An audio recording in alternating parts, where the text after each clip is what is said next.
Voilà, merci Seigneur. Je suis heureux d'être au milieu, parmi vous, aujourd'hui. Gloire au Seigneur. Dieu est bon pour nous. Amen.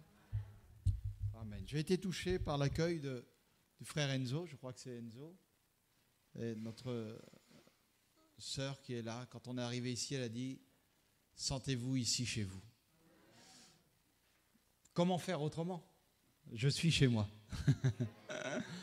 Ici, je suis chez moi. Je ne suis pas dans l'église du frère Frédérico, même si c'est lui qui... Mais je n'ai pas vu son nom à l'entrée de l'église. Je n'ai pas vu écrit devant l'église du frère Frédérico. Ici, c'est l'église de Dieu. Elle appartient à Dieu. J'ai été touché de voir... Je salue les frères, je vous salue à tous. Il y a tellement de choses dans nos cœurs que... L'horloge est arrêtée, alors je vais faire comme si je ne voyais pas l'horloge, tant mieux. Mais j'ai senti quelque chose de bon quand je suis venu ici aujourd'hui. J'ai senti beaucoup d'amour. J'ai senti la présence de Dieu. C'est un endroit où Dieu se trouve ici. Nous sommes frères et sœurs dans la maison de Dieu. Je ne sais pas si vous réalisez, ça lui appartient. C'est un lieu qui lui appartient. C'est un endroit où Dieu est à l'aise. C'est un endroit où le Saint-Esprit est à l'aise, où Dieu a ses marques, où le Saint-Esprit a ses marques. C'est la maison de Dieu. Et je voyais, je suis moi-même un peu musicien, je chante des cantiques avec mon épouse, je m'occupe souvent des musiciens. Et je voyais l'équipe de louanges, je voudrais les encourager ce matin. Je les voyais avant le début de la réunion. Je les voyais tous ensemble prier le Seigneur, placer ce qu'ils allaient apporter, ne serait-ce qu'un accord, ne serait-ce qu'un jeu, ne serait-ce qu'un son de voix devant Dieu, c'est merveilleux. Vous savez, quand on a compris ça, on a tout compris. Quand on a compris que le début de tout, c'est d'être au pied de Jésus, on a tout compris. On peut vous enlever beaucoup de choses dans la vie. On peut vous enlever une responsabilité d'église, on peut vous enlever une place dans l'église, on peut vous enlever beaucoup de choses. C'est ce que Jésus disait à Marthe et Marie. Mais la chose qui ne sera jamais ôtée, qu'on ne pourra pas nous enlever, c'est notre position de chrétien. Notre place devant Dieu. Notre place au pied de Jésus. Dites Amen. Je suis heureux de vous apporter le conseil de la parole de Dieu. Je vais rentrer dans le programme. Je remercie le frère Frédérico de nous laisser la place ce matin, de laisser aussi aux assemblées de Dieu, je crois que c'est ça, les assemblées de Dieu ici, hein, la possibilité aussi d'aider les gens du voyage dans cette évangélisation. Ici, de l'autre côté, il se passe tous les lundis des réunions où les gens sont sauvés, où les malades sont guéris, où les gens sont délivrés, grâce à votre concours aussi, frères et sœurs. Vous n'êtes pas là le lundi. Vos responsables ne sont pas toujours là le lundi, mais c'est aussi grâce à vous. Et c'est aussi ce qui s'est passé à Gilly. Et c'est aussi ce qui se passe partout, parce que c'est l'œuvre de Dieu. Quand on a compris que ça ne nous appartient pas, ce n'est pas dans nos mains. C'est dans nos cœurs, c'est sûr, mais ce n'est pas dans nos mains. Mais c'est dans ses mains à lui. Amen. Amen. Gloire à Dieu. Merci Seigneur. Je vous lis 2 textes de la parole du Seigneur. Vous savez, je crois qu'une réunion, elle est dirigée du début jusqu'à la fin par le Saint-Esprit et qu'il n'y a pas de hasard. Et une sœur a prié tout à l'heure. Vous savez, quelquefois, on n'a pas conscience de ce qu'on dit. On croit que c'est des mots dits comme ça, mais ce mot a touché mon cœur. Une sœur qui était derrière moi a prié, elle a dit « Nous attendons beaucoup de toi. » Mais comment faire autrement ? On a un Dieu qui est tellement grand, frères et sœurs. Attendre un tout petit peu d'un Dieu si grand, ce serait une erreur. Se contenter des miettes, alors que Dieu veut nous donner tellement de choses, ce serait une erreur. Le Dieu que nous servons, frères et sœurs, n'est pas le Dieu du « j'ai pas le temps », n'est pas le Dieu du « je n'y arrive pas », n'est pas le Dieu de « je ne vous aime pas assez ». Le Dieu que nous servons, c'est le Dieu de tout est accompli. C'est le Dieu du tout est possible. C'est le Dieu qui nous a tellement aimés, nous dit la parole de Dieu. Tellement aimés. J'aimerais ce matin attirer votre cœur, votre attention sur qui vous êtes et sur qui est Dieu. Il nous a tellement aimés, nous dit la parole du Seigneur, qu'il a donné son Fils unique, Jésus-Christ, pour moi, pour vous. Et vous attendriez petit d'un Dieu si grand? Ce serait une erreur, frères et sœurs. Ce serait une erreur de rester avec votre maladie ce matin, alors que Dieu veut vous guérir. Ce serait une erreur de rester, excusez-moi du mot, avec vos angoisses, avec ce qui vous fait du mal, avec vos nuits blanches, alors que Dieu veut qu'il reste ici. Ce serait une erreur de continuer à vivre une vie chrétienne parce qu'on doit la vivre. Parce qu'on a décidé un jour, qu'on a compris, qu'on s'est fait baptiser. Ce serait une erreur de vivre une vie chrétienne petite. De vivre une vie chrétienne, excusez-moi du mot, comme un doulos. Je ne voudrais pas vous parler en grec ce matin, mais un doulos, c'est un esclave. Un doulos, il est comme ça. Je suis un chrétien, je suis malheureux, c'est dur. Mais non. Jésus va dire, vous n'êtes plus mes serviteurs, vous êtes mes amis. Je ne me sens pas comme un doulos, frères et sœurs. Je ne me sens pas comme un esclave. Je me sens comme un enfant de Dieu. Je me sens comme un fils de la maison. Quand je vais chez mes parents, je ne demande pas la possibilité de regarder dans le frigidaire s'il y a des choses qui me plaisent. Et même si c'est les derniers carrés de chocolat ou les dernières choses qui sont là, je les prends. Je ne demande rien à personne. Quand j'ai envie de retourner dans ma chambre pour me coucher parce que je suis fatigué, je ne demande pas la possibilité de défaire le lit ou les draps. C'est chez moi. Je suis chez mon père. Je suis chez ma mère. En Dieu, c'est la même chose. Nous sommes les enfants de Dieu. Amen. La Bible nous dit que Jésus parcourait les villages, Luc chapitre 14 au verset 22, parce qu'on va citer des textes de la parole de Dieu. Il faut que notre foi, frères et sœurs, notre enseignement, ce que nous disons, ce à quoi nous croyons, ne soit pas le fruit de pensées, de théologie ou de mouvements. Ici, il n'y a pas d'église Vie et Lumière, il n'y a pas d'assemblée de Dieu, il n'y a pas de frères tziganes, il n'y a pas de frères italiens. Ici, c'est la maison de Dieu qui est fondée sur ce seul fondement, qui est la parole et la doctrine. On peut construire dessus. On peut s'appuyer, c'est écrit. Est-ce que c'est écrit? Oui. Ah, alors c'est écrit, c'est vrai. Jésus parcourait les villes et les villages, il enseignait, il faisait route vers Jérusalem. Mais qu'est-ce que Jésus disait à cette époque? J'aimerais ce matin que vous continuiez à croire que ce qui était prêché au temps de Jésus, que ce qui se passait dans les évangiles, que ce qui se passait dans les actes des apôtres, qui a été longtemps appelé les actes du Saint-Esprit, sont toujours d'actualité ce matin. Tant que le Saint-Esprit sera présent avec l'Église du Seigneur, tant que le Saint-Esprit appellera des hommes au service, tant que le Saint-Esprit équipera les serviteurs de Dieu et les chrétiens des dons spirituels, il se passera ce qui se passait au temps de Jésus. Il se passera ce qui se passait au temps des apôtres. Parce que la Bible nous dit qu'en Dieu, il n'y a aucune ombre de variation. La Bible nous dit que Jésus-Christ est le même hier, aujourd'hui, éternellement. Amen. Amen. Il faut faire taire les mensonges de l'ennemi, frères et sœurs, qui vous font croire que les temps anciens étaient les temps anciens et qu'aujourd'hui, ben voilà, c'est fini. On ne voit plus rien. Le chrétien est pauvre, le chrétien est triste. Non, c'est un mensonge. Ce qui se passait au temps de Jésus se passera encore ce matin, je vous le dis au nom du Seigneur. J'y crois. J'y crois pas parce que je le dis. Je le dis parce que j'y crois. Vous voyez ?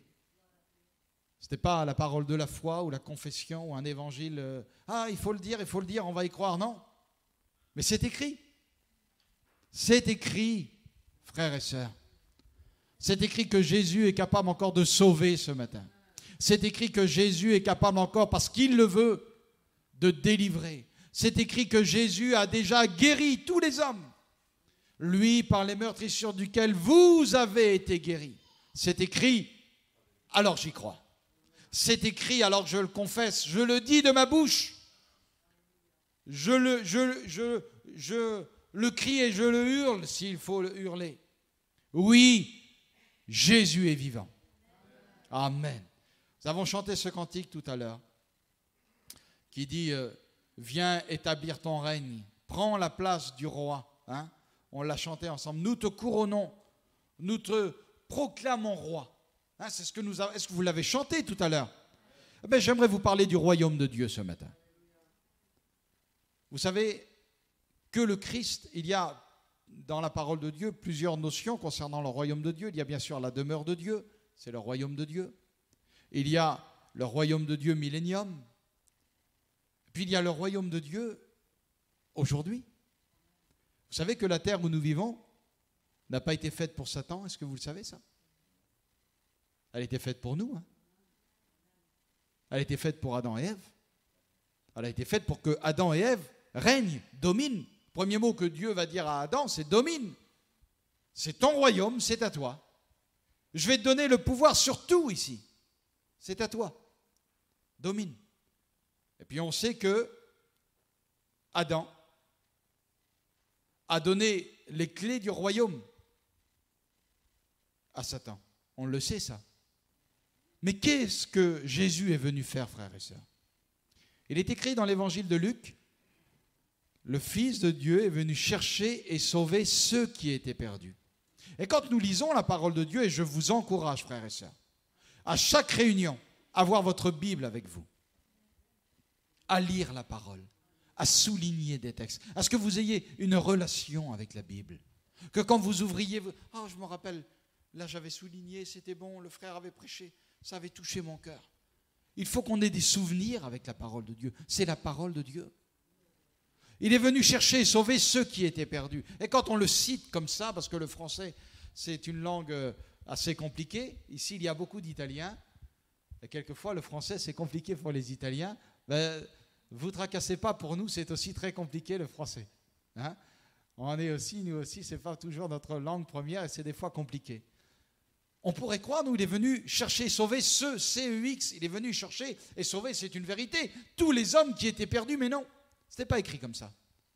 Il est venu chercher et sauver ceux, C-E. Et si vous lisez le Larousse, parce que j'ai lu le Larousse pour en être sûr, ça signifie, il est venu chercher et sauver quelque chose qui avait été perdu. Quelque chose qui avait été perdu par Adam. Quelque chose qui devait faire partie de la vie de tous les hommes et de toutes les femmes qui étaient capables de faire confiance à Dieu. Et ce que le Christ est venu chercher et sauver, ramener à la vie, c'est le royaume de Dieu sur terre, frères et sœurs. Le royaume de Dieu sur terre. Je n'attends pas le millénium, excusez-moi, même si ça sera merveilleux, même si le loup mangera avec l'agneau, hein, on connaît tous ces textes de la parole de Dieu. Nous serons partis auprès du Seigneur depuis longtemps. De voir le loup et l'agneau ensemble, moi, ça ne me donnera pas grand-chose. Moi, j'attends de voir la puissance de Dieu aujourd'hui, ce matin, dans ma vie, dans vos vies, frères et sœurs. Dans vos vies. On demande bien des fois, c'est la prière du Notre Père. Seigneur, que ton règne vienne. On voit quelque chose de lointain, mais non. Le règne de Christ, on l'a dit, vous l'avez chanté ce matin, frères et sœurs. Vous l'avez chanté. Viens établir ton règne. Nous te couronnons ce matin comme roi, Seigneur, comme maître. La Bible nous dit que Jésus, c'est le nom que Dieu a élevé au-dessus de tous les noms. Afin qu'au nom de Jésus, tout genou fléchisse. Ce n'est pas plus tard, c'est ce matin. Les genoux de la maladie, les genoux de l'ennemi auquel il a déjà écrasé la tête, nous dit la parole du Seigneur. Les genoux de l'angoisse, les genoux de la dépression, les genoux du péché, tout genou fléchit au nom de Jésus. Amen. Alors qu'est-ce que Jésus aurait pu dire? Jésus, c'est la parole. La Bible nous dit que c'est la parole qui a été faite chair. Vous imaginez ce que Jésus aurait pu annoncer de compliqué. Il aurait pu parler de toutes les prophéties. Il aurait pu nous expliquer les 24 vieillards. Il aurait pu nous expliquer les bêtes de Daniel. Il aurait pu tout expliquer. Mais on n'a pas besoin de théologie ce matin. Même si une fois que vous serez adulte, la théologie c'est bon. Parce que c'est bien. La Bible nous dit qu'il faut sonder les Écritures. Donc merci Seigneur pour ceux qui sont capables. Mais moi, plus que de savoir tout ça, j'ai besoin de réaliser que Jésus est vivant, qu'il m'aime, qu'il veut me faire du bien, que c'est un Dieu qui m'aime infiniment, infiniment, qu'il m'a tellement aimé qu'il a pris ma place. J'ai été surpris l'autre jour, on a fait une réunion avec des musiciens, il y avait là un musicien qui n'était pas chrétien, qui se demandait comment comprendre ce que Jésus avait fait. Un autre musicien qui était là, il s'est levé, il a dit « Mets-toi devant moi », comme ça. Il a dit, voilà ce qu'a fait Jésus. Hop, il dit, mets-toi là, puis il dit, prends ma place. Il dit, il a pris notre place. Et il lui a expliqué très simplement. Et c'était visuel, c'était vrai. Qu'est-ce que Jésus disait? Quel était l'enseignement du Christ? Matthieu chapitre 4 au verset 23, je vous le lis avec vous. Jésus parcourait toute la Galilée, enseignant dans les synagogues, prêchant la bonne nouvelle du royaume et guérissant toute maladie et toute infirmité parmi le peuple. Sa renommée se répandit dans toute la Syrie et on lui amenait tous ceux qui souffraient de maladies et de douleurs de divers genres, des démoniaques, des lunatiques, des paralytiques, et quoi? Et quoi, frères et sœurs? Et il les guérissait. Il les guérissait. Pourquoi est-ce que Jésus les guérissait? Parce que c'était son mandat. Il nous est dit, et c'est lui-même qu'il parle. Jésus va dire ceci. L'Esprit du Seigneur est sur moi, Luc chapitre 4, verset 18. Parce qu'il m'a oint pour annoncer une bonne nouvelle aux pauvres. Il m'a envoyé pour guérir ceux qui ont le cœur brisé, pour proclamer aux captifs la délivrance et aux aveugles le recouvrement de la vue, pour renvoyer libres les opprimés, pour publier une année de grâce du Seigneur.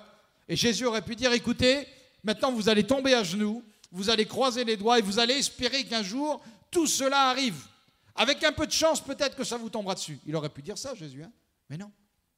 Il s'assit et il dit, aujourd'hui, il parle d'il y a 2000 ans en arrière, frères et sœurs. Il ne parle pas du millénium. Il ne parle pas de demain. Il parle d'il y a 2000 ans en arrière. Aujourd'hui, quand on porte quelquefois ces messages sur la foi, les gens viennent me voir et me disent, Soigny, c'est frais ton message. C'est rafraîchissant. Mais je dis, c'est le plus vieux message du monde, c'est un message d'il y a 2000 ans en arrière. Ce qui aujourd'hui est étonnant, c'est que ces choses-là ne sont plus vécues dans nos églises, ou dans certaines églises, ou dans certains mouvements. Jésus s'assit et il dit, parce qu'il était oint pour le faire. Et nous sommes oints, frères et sœurs, pour vous annoncer ces paroles. Je vois ici, c'est merveilleux, je vois ici, il y a décrit l'huile d'onction, anointing oil, l'huile d'onction. Jésus est oint.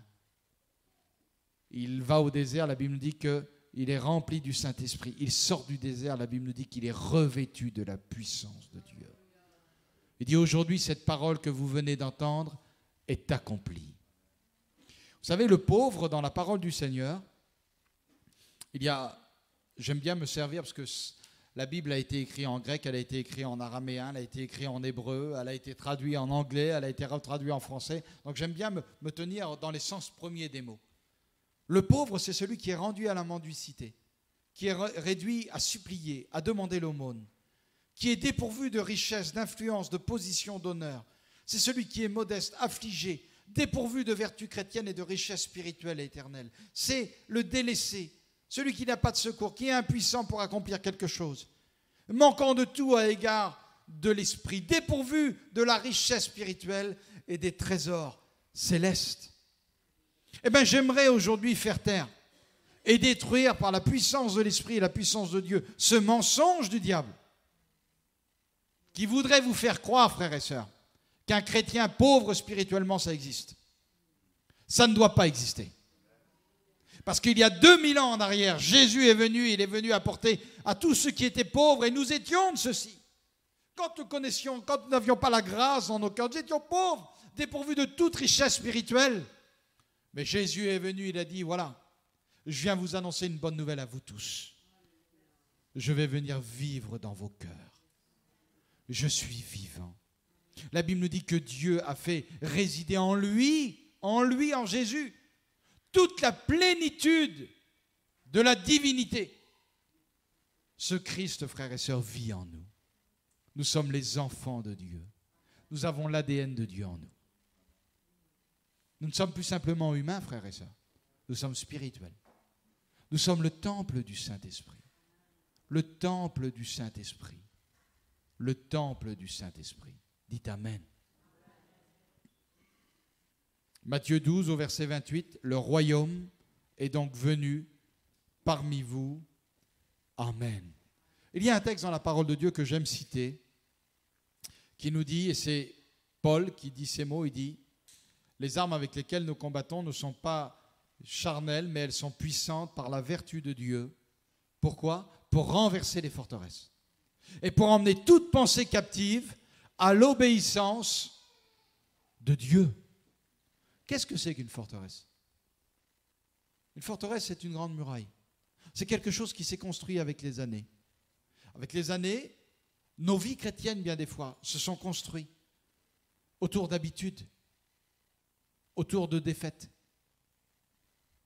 autour de choses dont nous avons vécu et qui nous a affaiblis, et qui nous a fait croire que la vie chrétienne, c'était ça. Alors on vient à nos réunions, on se place devant Dieu, on vit une vie religieuse de loin. On a rencontré Dieu sans forcément le connaître. Vous allez dire, c'est étrange, Soigny, ce que tu dis. Mais non, ce n'est pas étrange. La Bible nous dit qu'il y avait même des sacrificateurs qui ne lassaient pas un lacet de leurs vêtements, qui ne se lavaient pas d'une manière spéciale sans même être conformes à ce qui est écrit dans la parole de Dieu. Ils ne connaissaient pas Dieu. Il y a ce texte de la parole de Dieu que des fois on comprend en pensant que c'est l'intelligence, que c'est la connaissance des Écritures. Mon peuple est détruit parce qu'il lui manque la connaissance. Mais non! Non! De connaître toute l'eschatologie, toutes les prophéties, ne fera pas de vous quelqu'un près de Dieu. Ce qui vous donnera la vie, frères et sœurs. Ce qui vous permettra de vous lever devant l'ennemi. Ce qui permettra de vous lever devant la maladie. Ce qui permettra de vous lever devant les attaques du diable. Ce n'est pas d'agiter la Bible en disant « Ha! Ha !» C'est en connaissant Jésus. C'est en connaissant Dieu. C'est en connaissant son amour. C'est en ayant cette relation intime avec Dieu. C'est en réalisant réellement que nous sommes des enfants de Dieu. C'est le message qui a été le plus difficile à vivre pour les disciples de l'époque. Il est écrit dans l'évangile de Jean chapitre 6, Jésus parle de lui-même. Il dit, moi je suis le pain de vie, c'est moi. Il parle ici à des juifs qui ont une habitude de la religion, qui viennent 3 fois par an pour ceux qui ont le plus aisé, parce qu'il y avait 3 fêtes où ils étaient obligés de venir. Alors ils viennent, ils font la route, ils sont là. Ils sont réglés comme des horloges sur une vie spirituelle de tradition. Il faut le faire, c'est écrit, on le fait. Mais il n'y a rien. Vous savez, j'ai énormément d'affinité avec le peuple juif. C'est un peuple que j'adore et je vais souvent dans les synagogues. Et sans manquer de respect à personne, à chaque fois que je rentre dans une synagogue, je remercie le Seigneur de ce qu'il nous a envoyé le Saint-Esprit, et de ce que le Saint-Esprit vient en moi. Et de ce que le texte que j'ai ici n'est plus simplement un texte qui est écrit sur du papier, mais que c'est un texte qui est dans mon cœur, dans ma vie, que c'est vrai. Que je ne parle pas à un Dieu qui est loin, qui est grand, qu'il faut se mettre à genoux, qu'il faut déchirer ses vêtements, qu'il faut le sac, la cendre, non. Que lui a déjà tout fait pour moi. Et qu'il a ouvert pour moi cette libre entrée dans le sanctuaire. Et Jésus va dire, écoutez, je suis le pain de vie. Il ne faut pas simplement que vous parliez de moi. Il ne faut pas simplement que vous ayez ce pain dans votre poche et que vous disiez, ah, on est des chrétiens, nous on suit Jésus. Hein. Jésus dit, il faut que je vive en vous.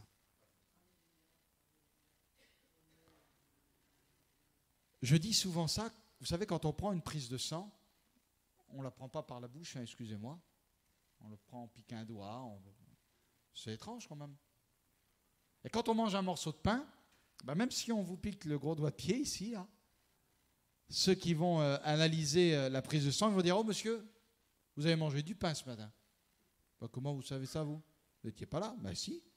On a vu qu'on l'a pris ici, mais ici on a vu que vous avez mangé du pain. C'est passé dans tout votre corps. Vous ne pouvez pas tricher. Ah ben excusez-moi. Voilà. Et Jésus est en train de leur dire que la vie de Dieu n'est pas une vie d'apparence. Vous savez, de savoir, excusez-moi, que Jésus m'a guéri, ça ne m'apporte rien. D'être guéri par le Seigneur, ça m'apporte quelque chose. Nous avons besoin que cette parole-là soit transformée en parole vivante, frères et sœurs. Et Jésus leur dit, écoutez, il faut que vous me mangiez, il faut que ça vive en vous. Il faut que ça apporte la vie, c'est important. Jésus est en train de leur dire, ils sont là, les disciples qui sont là. Il dit, c'est trop dur ce que tu nous demandes.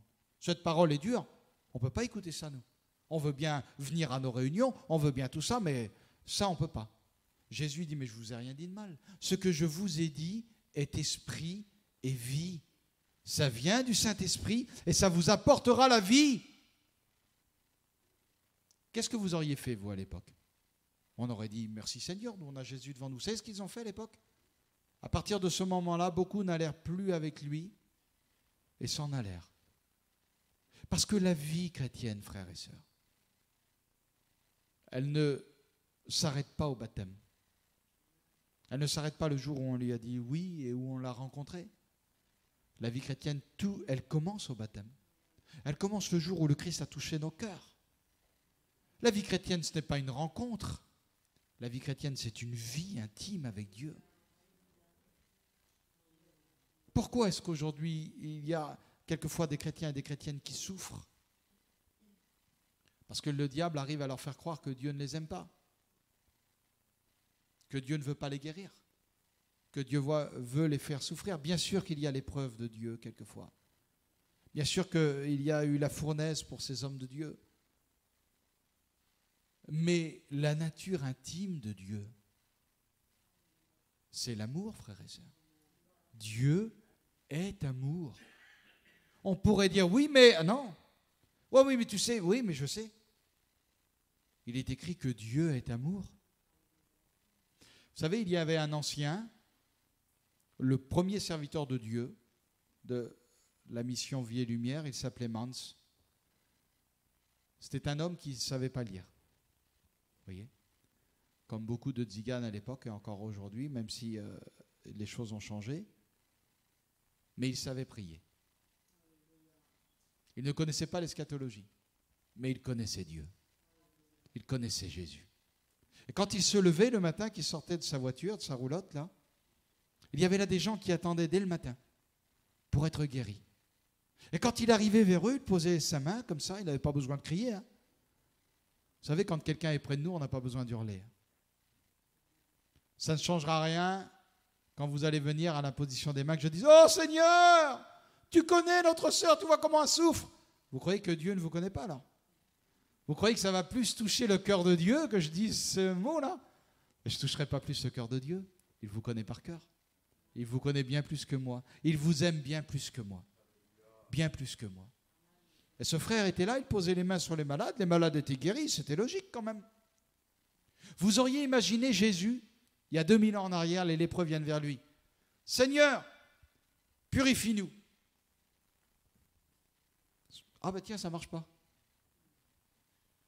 Viens voir toi. Ah ben ça ne marche pas non plus ça. C'est bizarre. Seigneur, aide-moi. Ah ben non, je n'ai pas le temps. Hein. Je suis attendu chez Pierre, tu viendras un autre jour. En plus ce matin, là, j'étais mal décidé avec Matthieu, tout ça, là, je n'ai pas le temps. Mais non. Seigneur, purifie-moi. Je le veux. Sois pur.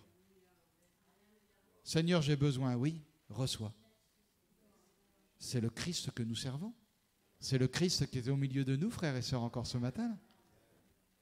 C'est le même Jésus, le même Seigneur, le même Esprit, le même Dieu.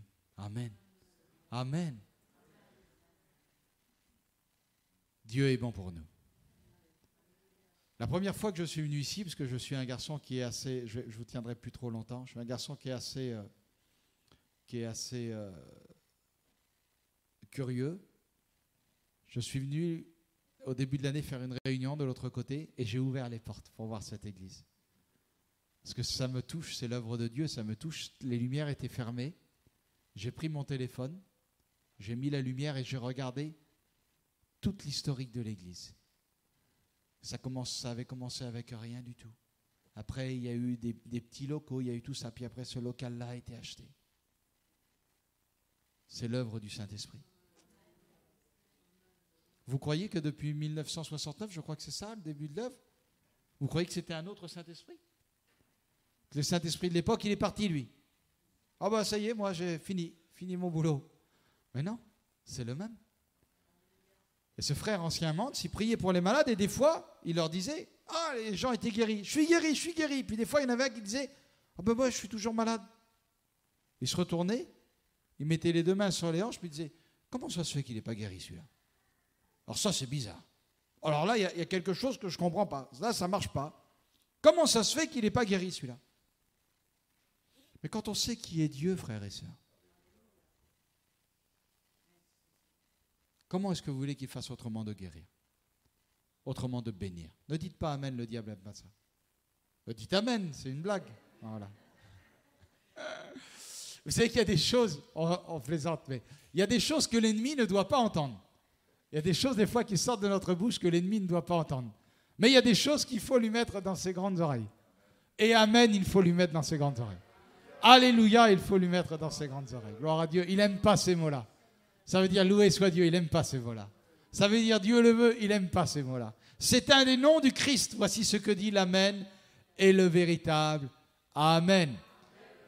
Amen, c'est la même nature que le mot foi. C'est le mot Emouna. Ça veut dire la même chose, c'est la foi. C'est par la foi qu'on dit Amen. Une église qui ne dit pas Amen, frères et sœurs, c'est une église qui ne croit pas dans ce qui est dit de la parole de Dieu. Et si vous ne croyez pas, vous ne verrez pas la gloire de Dieu. Vous voulez voir la gloire de Dieu? Qui veut voir la gloire de Dieu? Alors dites Amen. Je crois. Si je crois, je vois, nous dit la parole de Dieu. Alors je crois. Je prends la parole, je la serre dans mon cœur. Il est écrit, je crois, il est écrit, je crois. Tu me l'as dit, je crois. Dieu fait une promesse à Sarah. Se passe 1 an, 2 ans, 3 ans, 4 ans, 5 ans, 6 ans, 10 ans, 20 ans, 21 ans, 22 ans, 23 ans, 24 ans. À l'aube de la 25e année, quelqu'un aurait pu venir vers elle et dire, mais Sarah, laisse tomber ton Dieu là. Laisse tomber, t'as oublié. Laisse tomber. 24 ans, presque 25 ans. Oui, mais il me l'a dit. 25 ans après, le miracle se fait. Parce que notre Dieu est fidèle. Il est fidèle. Dites Amen. Il y a plus, frères et sœurs. Je ferme la parole de Dieu. Ça fait une demi-heure que je vous parle. Il y a plus que cette vie chrétienne que certains vivent tous les jours. Je ne veux pas dire tous, mais que certains vivent tous les jours. Jésus va dire à Nicodème, Nicodème, si tu n'es né d'eau, si tu ne nais de la parole, tu ne peux pas voir le royaume. Et après, il lui dit, si un homme ne naît d'eau et d'esprit, il ne peut entrer dans le royaume. Il y a des chrétiens qui, toute leur vie, verront de loin la bénédiction envers les autres, mais qui ne la vivront pas. Alors que la bénédiction, ça fait 2000 ans que le Christ l'a accompli pour nous, frères et sœurs. Gédéon est là. Il a devant lui l'ange de l'Éternel. Je ne sais pas si vous réalisez qui il a devant lui. Il dit, Gédéon, tu vas devenir un vaillant héros. Je vais faire de grandes choses avec toi. Oh, il a devant lui l'ange. Hein, il a devant lui la bénédiction, il a devant lui la puissance, il a devant lui le représentant de Dieu en personne. Oh, ben, si Dieu serait avec nous, on n'aurait pas ça. Et puis ici, et puis là, et puis comme ça, et puis comme ça. Et puis l'ange lui dit, arrête Gédéon, arrête. Crois.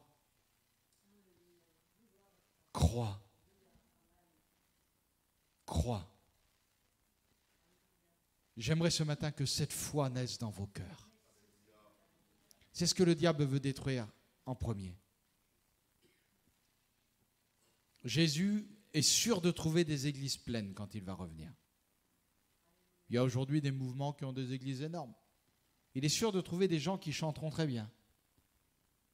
Il est sûr de trouver des gens qui prêcheront très bien. Mais il n'est pas sûr de trouver la foi. Parce que c'est ce que l'ennemi veut détruire en premier. Mais nous avons besoin ce matin, frères et sœurs, de cette action de l'Esprit en nous. Que ce feu de Dieu vienne détruire et consumer toute forteresse, toute pensée captive, tout ce qui t'a fait croire pendant des années que Dieu ne voulait pas te guérir. Vous savez, je vous dis juste ces 2-3 exemples et je prie après pour vous. Ma belle-sœur était malade d'arthrose cervicale. Et pourquoi est-ce que je vous parle de ça? Pour vous parler de la foi. Et nous avons en France un homme qui est un serviteur de Dieu, richement béni dans le milieu de la guérison. Il a reçu ce don de guérison, comme nous dit la parole du Seigneur. Ma belle-sœur a été donc à l'imposition des mains, elle n'a pas été guérie. Et quelques jours après, je suis rentré la voir et elle avait beaucoup de mal à bouger. Et je lui ai dit, Sarah, tu veux que je prie pour toi? Elle m'a dit, mon beau-frère, non. Elle dit, Dieu veut me laisser comme ça, Dieu ne veut pas me guérir. J'ai été à l'imposition des mains, il ne m'a pas guéri. Ça a touché mon cœur. Ça ne ressemblait pas à mon Dieu. Ça ne ressemble pas à ce que je me fais comme image de Dieu. Vous savez, quelquefois, quand on me pose des questions sur la Bible, bien sûr que le texte est là et que c'est le fondement de tout, mais je me mets des fois dans ma conception de ce que je connais de Dieu. Et j'ai monté avec elle dans sa caravane, j'ai parlé avec mon beau-frère et je lui ai parlé de la foi. Mes nièces étaient là et j'ai dit, ma belle-sœur, je dis, si ta fille était malade, je dis, tu ne voudrais pas qu'elle soit guérie? Ben, elle dit si. Je dis, tu penses que tu aimes tes enfants plus que Dieu t'aime? Et elle a été touchée dans son cœur. Elle a compris que Dieu l'aimait. Elle a compris que Dieu, ce n'était pas du papier. Ce n'était pas des mots. Dieu, c'est vrai. Jésus est vivant. Elle a dit, mon beau-frère, je crois. Je crois que Dieu m'aime. Je crois que Dieu veut. Parce que Dieu veut. J'ai prié pour elle, elle a été instantanément guérie. On a prié il y a quelques jours pour une femme qui avait besoin de délivrance. Et elle m'a dit, Dieu m'a dit que ma délivrance, ce ne serait pas maintenant. Elle m'a dit ça à moi. Elle n'aurait pas dû me dire ça à moi. Elle aurait dû dire ça à un autre, mais pas à moi. Ah, j'ai dit, ah bon, oui. Mais j'ai dit, ma sœur, je dis, ce que tu dis, c'est une erreur du diable et c'est un mensonge. Elle m'a dit, pourquoi tu dis ça? Je vais t'expliquer. Je dis, ça correspondrait à croire que Dieu aimerait nous voir souffrir. Dieu voudrait. Alors, on aurait un besoin dans notre vie, dans notre cœur. Dieu a le médicament. Il a le médicament. Voilà. Et on sait que nous, si on boit le médicament entier, que si Dieu nous le donne entier, alors on serait tout de suite bien. Et on irait vers Dieu. Seigneur, donne-le-moi. Et Dieu nous dirait, ben oui, c'est vrai, je peux tout te donner, mais je n'ai pas envie. J'aime bien te voir souffrir, moi. Moi, je suis un Dieu comme ça, j'aime bien faire souffrir les enfants de Dieu. Alors, je vais t'en donner une petite goutte. Ça, tu vas aller un petit peu mieux, mais tu vas quand même souffrir. Ça me plaît de te voir souffrir. Ben, j'aimerais vous dire, frères et sœurs, que ça ne ressemble pas à Dieu. Ça ne ressemble pas à Dieu. Ça ne ressemble pas à Dieu.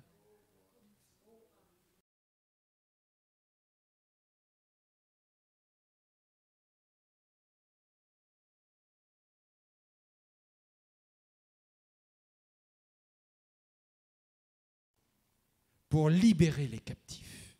Libérer les captifs. Celui qui est captif, c'est celui qui est prisonnier de guerre, quand nous lisons les études bibliques. Le prisonnier de guerre. Celui qui est prisonnier de cette guerre entre le diable et Dieu. Parce qu'il y a une guerre. Vous savez qu'il y a une guerre qui a été décrétée? Le livre de la Genèse, chapitre 3, verset 16. Je mettrai l'inimitié, la guerre. Est-ce que l'ennemi arrive à vous faire croire, bien des fois, frères et sœurs? C'est qu'il a toujours le contrôle sur vous. C'est terrible, hein? alors qu'il a été vaincu à la croix. Il a été écrasé. La Bible nous dit que Jésus a triomphé de lui en le livrant publiquement. Il n'aime pas qu'on dise ces choses. Ben, je le redis à haute voix. Il a été vaincu, réduit à néant par la puissance et l'amour du Christ. Alléluia. Alléluia. Gloire à Dieu. Et j'aimerais ce matin, dans le nom de Jésus, sans donner des prophéties, mais j'aimerais prophétiser sur vous ce matin, en vous disant que si vous le croyez de tout votre cœur, les mensonges de l'ennemi vont s'arrêter ici ce matin pour vous. Que vous allez repartir guéri, parce que c'est la volonté de Dieu. Que vous allez repartir délivré, parce que c'est la volonté de Dieu. Que s'il y en a au milieu de nous qui ne sont pas encore chrétiens, et qui ont envie que leur péché reste ici, au nom de Jésus, je prophétise sur toi, tu peux devenir un enfant de Dieu ce matin. Parce que Jésus est vivant, il est là, il est présent. Je prie le Seigneur pour vous. Je glorifie ton nom. Oh Seigneur, merci. Merci pour ta parole. Tu es notre Dieu. Et comme il est écrit devant nous, nous allons ce matin nous réunir en mémoire de toi. Et nous allons nous rappeler, Seigneur, qui tu es. Nous nous rappelons qu'en toi, il n'y a pas ombre de variation. Nous nous rappelons que tu es le même, hier, aujourd'hui et éternellement. Nous nous rappelons que c'est par tes meurtrissures que nous avons déjà été guéris. Alléluia. Nous nous rappelons qu'à la croix, tu as écrasé l'ennemi, tu l'as réduit à néant.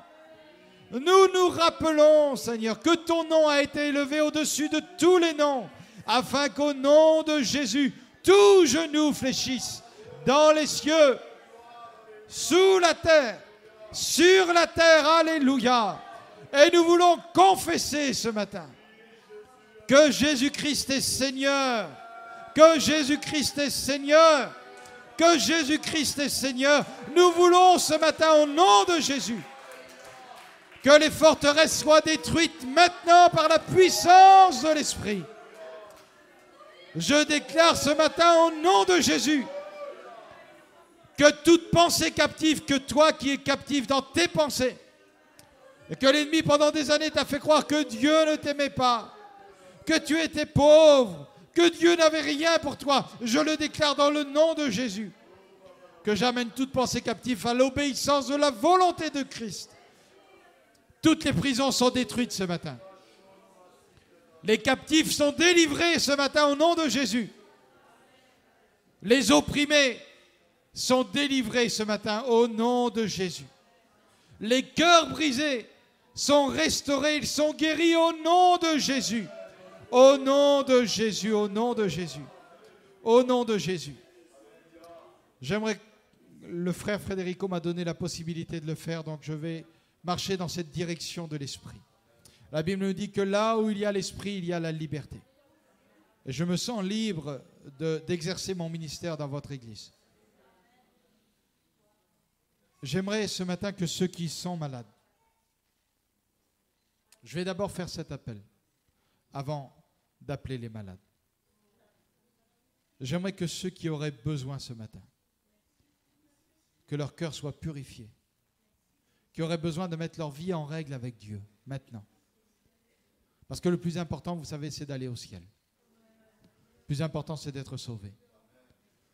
Si des personnes au milieu de nous auraient compris que Jésus-Christ est Seigneur et qu'il est là et qu'il t'aime et qu'il veut te sauver et qu'il veut ton bien, qu'il veut te donner un avenir, qu'il veut libérer ton cœur ce matin du péché et de la condamnation. S'il y en aurait au milieu de nous qui sentiraient cet appel de Dieu en eux, je voudrais les inviter maintenant à lever leurs mains de leur place, maintenant au nom du Seigneur. Gloire à Dieu, Dieu te voit, Dieu vous voit, gloire au Seigneur, Dieu vous voit. Merci Seigneur, Dieu te voit, gloire à Dieu. Dieu te voit, tu as raison de lever ta main. Ton Rédempteur est là. Le Rédempteur, c'est celui qui rachète, c'est celui qui paye à ta place. Jésus à la croix va dire, tout est réglé, j'ai tout payé. Il paye encore pour toi ce matin, il a payé il y a 2000 ans pour toi. Je vais prier le Seigneur pour toi. Et j'aimerais que tu fasses cette prière dans ton cœur. Il faut la repentance. Sans la repentance, on ne peut pas aller au ciel. Le pardon des péchés passe par la repentance. J'aimerais que tes yeux soient fermés et que tu fasses cette prière avec moi. Jésus, je suis venu devant toi ce matin. Dis ces mots. Je suis un pécheur, mais j'ai compris que tu m'aimais. J'ai compris que tu m'avais tellement aimé que tu étais venu souffrir pour moi. Et j'ai compris ce matin parce qu'on m'a dit que tu étais tout puissant et que tu étais vivant, ressuscité. Je me reconnais pécheur ce matin. Et j'ai besoin que tu viennes laver ma vie, purifier ma vie. Je te donne tout. Je t'ouvre grand mon cœur. Je t'ouvre grand mon cœur. Fais cette prière à Dieu ce matin. Et je te le dis au nom de Jésus. Si ton cœur est sincère, et si tu viens tout amener à Dieu ce matin, tu seras lavé, purifié, blanchi. Il n'y aura plus de condamnation pour toi. Tu repars de ce lieu en ayant ton nom inscrit dans le livre de vie. Fini les mensonges de l'ennemi. Tu n'es pas obligé de périr sans Dieu. Tu n'es pas obligé d'être condamné. Tu n'es pas obligé d'être malheureux. Jésus-Christ a payé pour toi. Il te lave, il te purifie, il te donne cette vie nouvelle maintenant, au nom de Jésus. J'aimerais faire cet appel concernant la maladie. Quand nous prenons la Sainte Seine tous les dimanches matins, ou chaque dimanche matin, ou les fois où nous nous réunissons avec nos frères et nos sœurs pour prendre le pain et le vin, nous nous rappelons que son sang nous a lavé, purifié de tout péché. Merci Seigneur. Mais nous nous rappelons, parce que c'est indissociable du sang du Christ, nous nous rappelons que ces meurtrissures nous ont apporté la guérison. La guérison est sous ses ailes, nous dit la parole du Seigneur. Je suis l'Éternel qui te guérit de toutes tes maladies. Nous nous rappelons que c'est par ces meurtrissures que nous avons déjà été guéris. J'y crois. J'y crois. J'y crois parce que c'est écrit, c'est du solide, aussi solide qu'est cette fondation sous mes pieds. J'y crois. Je le crois. Et j'aimerais inviter tous ceux qui croient. Parce qu'il faut croire. Jésus disait, croyez-vous que je puisse faire cela? Les hommes étaient là et disaient, oui, on croit. Alors recevez. J'aimerais que tous ceux qui croient et qui sont malades viennent devant et puis on va prier le Seigneur avec les frères serviteurs de Dieu.